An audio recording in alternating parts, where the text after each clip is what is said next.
عومەری کوڕی عەبدولعەزیز لە سەردەمی خۆیدا فەرمانی کرد، گوتی دەبێ موچەی فەرمانبەرانی دەوڵەت زیاد بکرێت. بۆچی؟ چونکە گوتی بۆ ئەوەی بۆ کارەکەیان خۆیان یەکلاکەنەوە کارەکەیان پێ بکرێت، بۆ ئەوەی پەنابە بن بۆ کار و ئیشی دیکە، ئاگیان لە ئیشی خۆیان نەمێنێت و ئاگیان لە ئەو کارەی نەمێنێت کە لە سەریانە. گوتی دەبێ موچەکەیان زیاد بکرێت بۆ ئەوەی خۆیان تەفەڕوخکەن بۆ ئەو ئیش و کارەی کە هەیەە، بۆ ئەوەی ئیشەکەی خۆیان بە چاکیڕایی بکەن. ئەوڕۆ تەماشا دەکەین فەرمانبەران و موچەخۆران لە چه ناخۆشی و ناڕەحەتیەکدا دەژیێن، لە چه بێهیواییەکدا دەژیێن. وڵات بۆ ئاوادان دەبێت یان بە دادپەروەری و بە جێبەجێکردنی ئیسلام. ئایا ئیسلام کاولکاریە یان ئاوادانی و خێر و خۆشیە؟ ئاوا خەلیفەکانی پێغەمبەر صلی الله علیه وسلم ئاوا دادپەروەریان چەسپان.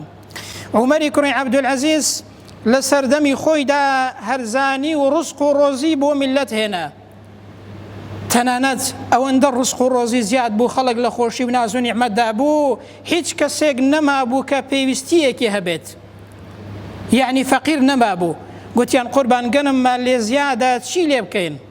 گوتی بیبن لە زستاندا لە چیایەکان داینێن، لە چیایەکان ڕۆیکەن بۆ ئەوەی کە باڵندەکان بیخۆن، ئەوانیش لە زستاندا بێڕزق و ڕۆزی نەبن و ئەوانیش خواردنیان دەستکەوێت.